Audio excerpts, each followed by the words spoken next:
Hello, I'm Tanu and you're watching Ingwa News. Chief Minister Pramod Sawant has announced that appointment letters will be handed over to 22 children of freedom fighters during the upcoming Kranti Din celebration. Sawant said that more than 150 beneficiaries have been provided employment during his tenure,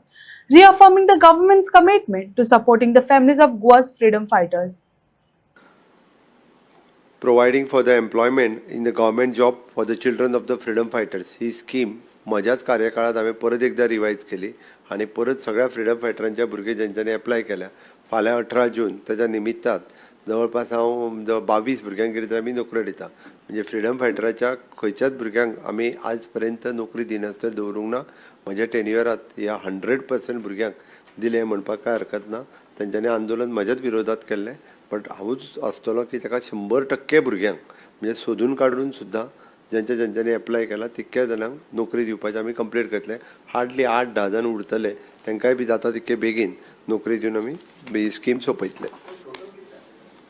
आतां कितें तरी 37 जाणां 22 जाणांक कितें तरी दिता म्हणजे पूर्ण तूं सांगता 250-300 म्हणजे म्हज्या टेन्युअरांत म्हाका दिसता 150च्या वयर सुमार दिल्यो अपॉयंटमेंट लेटर दिताले तांकां